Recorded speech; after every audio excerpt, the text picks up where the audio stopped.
بسم اللہ الرحمن الرحیم اللہم صلی علی محمد وعلی محمد وعجل فرجہم۔ شامل محترم ناظرین گرامی قدر، السلام علیکم ورحمۃ اللہ وبرکاتہ۔ کل ماہ مبارک رمضان کا آخری جمعہ ہے، جس کو جمعۃ الوداع بھی کہا جاتا ہے، اور رہبر انقلاب امام راحل امام خمینی علیہ رحمہ نے اس آخری جمعہ کو یوم القدس قرار دیا، یعنی فلسطینی عوام، فلسطینی مسلمانوں کے ساتھ اظہار یکجہتی اور فلسطینی مظلوموں کی داد رسی کے لیے، ان کی فریاد پر لبیک کہنے کے لیے، اور ان کے مددگار بننے کے لیے، اور دشمن کے مقابلے میں آنے کے لیے، دشمن کے خلاف آواز بلند کرنے کے لیے اس دن کو یوم القدس قرار دیا۔ تو ہمیں مسلمان ہونے کے ناطے یہ سوچنا چاہیے کہ ہم کہاں پر کھڑے ہیں، اور ہم دیکھیں آج یہ جو فلسطینی بھائیوں پر مشکل وقت آن پڑا ہے، اس میں ہم کہاں پر کھڑے ہیں۔ آیا ان مشکل حالات میں ہم نے اپنے مسلمان بھائیوں کے ساتھ ان کی مدد کی، ان کے ساتھ تعاون کیا؟ کیا ان کے حق میں ہم نے دشمن سے اظہار برات کیا؟ کیا ظلم کے خلاف ہم نے آواز بلند کی؟ فرمان امیر المومنین کے مطابق کون خصما للظالم وعون للمظلوم، کیا ہم ظالم کے خصم بنیں؟ کیا ہم مظلوم کے حامی اور ناصر اور مددگار بنیں؟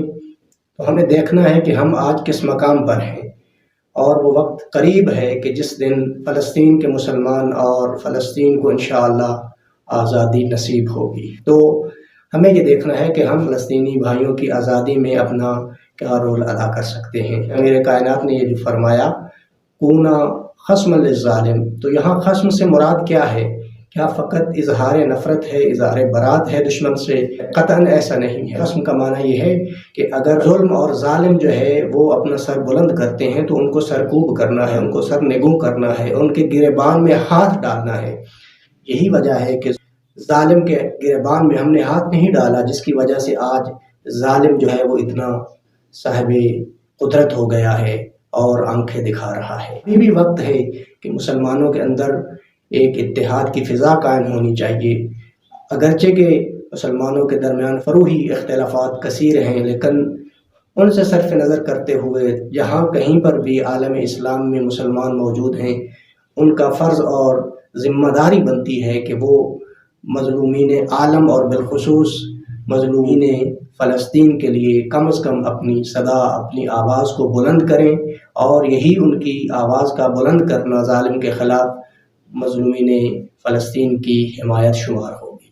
اب ہم نے یہ طے کرنا ہے، یہ دیکھنا ہے کہ ہم کہاں پر کھڑے ہیں، کیونکہ یہ ایک امتحان کی گھڑی ہے۔ نتیجہ تک پہنچنے سے پہلے ہمیں دیکھنا ہوگا کہ ہم کہاں کھڑے ہیں۔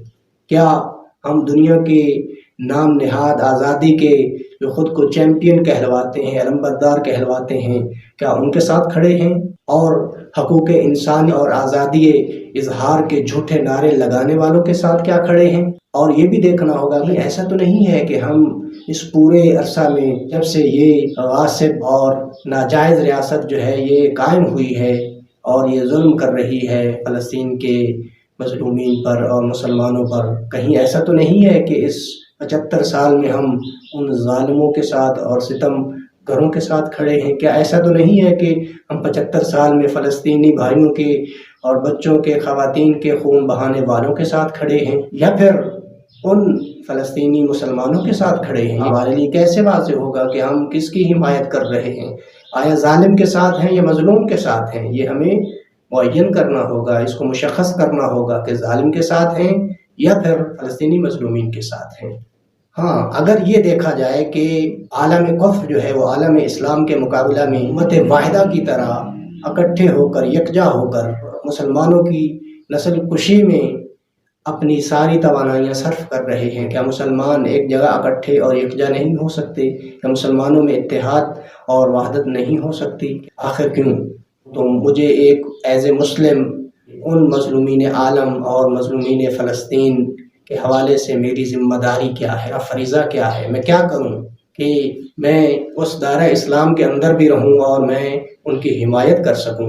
کیسے حمایت کروں؟ تو ان کی مدد کرنی چاہیے۔ انما المؤمنون اخوہ، قرآن کہہ رہا ہے کہ انما المؤمنون اخوہ، کہ مومنین جو ہیں، صاحبان ایمان جو ہیں، وہ آپس میں بھائی ہیں۔ تو بھائیوں کے آپس میں حقوق ہوتے ہیں، تو ان حقوق کی پاسداری، ان کی حفاظت بہت ضروری ہے۔ حدیث کے اندر بھی یہ بات آئی ہے، المومن اخو المومن کالجسد الواحد، مومن مومن کا بھائی ہے، المسلم اخو المسلم، اسی طرح مسلمان مسلمان کا بھائی ہے، کالجسد الواحد، اور مومن جو ہیں مومن کے بھائی ہیں، اسی طرح مسلمان مسلمان کا بھائی ہے، اور یہ سب آپس میں ایک جسد کی طرح ہے، ایک بدن اور ایک جسم کی طرح ہے۔ مسلمان اور مومن کالجسد الواحد کیسے ہیں؟ ایسے ہیں کہ جیسے اعضائے بدن میں کسی ایک عضو کو تکلیف ہوتی ہے کہ اس درد کو نہ صرف وہی عضو بدن جو ہے محسوس کرتا ہے، بلکہ پورا بدن جو ہے اس تکلیف کو محسوس کرتا ہے۔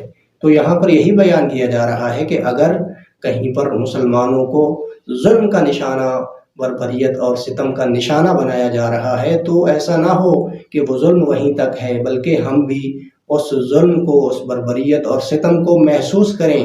گویا یوں سمجھیں کہ وہ ظلم ان پر نہیں، یعنی فلسطینیوں پر نہیں ہو رہا، بلکہ وہ ظلم ہمارے اوپر ہو رہا ہے، ہم اس ظلم کا نشانہ بن رہے ہیں۔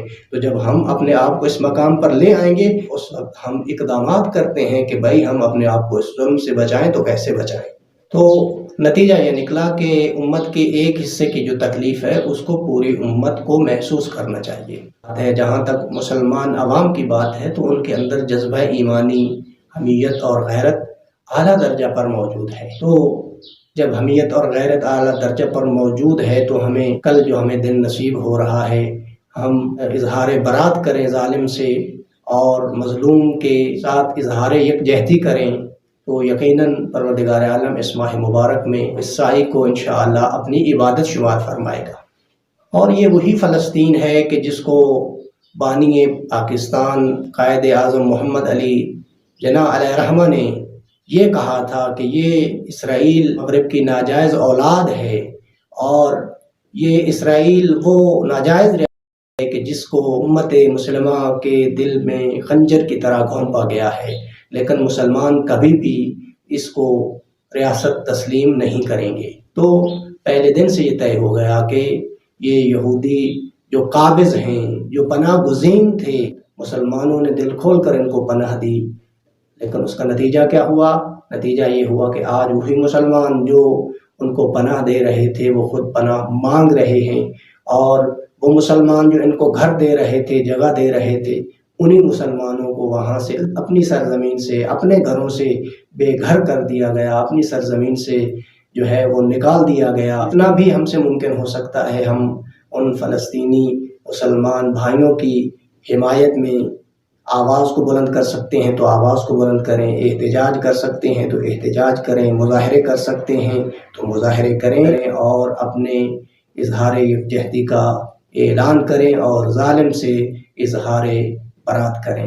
پروردگار عالم سے دعا گو ہوں کہ کل آنے والا دن جو ہے اس میں ہمیں یہ ہمت اور توفیق دے کہ ہم اپنے وجود کو وہاں پر ظاہر کر سکیں، اپنے آپ کو اس محاذ پر سمجھیں کہ ہم فلسطین کا دفاع کرنے والوں میں ہیں، اور ان کے حق میں آواز کو بلند کریں، کیونکہ یہ جنگ جو وہاں پہ ہو رہی ہے یہ حق و باطل کی جنگ ہو رہی ہے، اور اسی طرح ظلم و عدل کی جنگ ہو رہی ہے۔ تو اب یہ فیصلہ ہم نے کرنا ہے کہ ہم ظالمین کے ساتھ کھڑے ہوں یا مظلومین فلسطین کے ساتھ کھڑے ہوں۔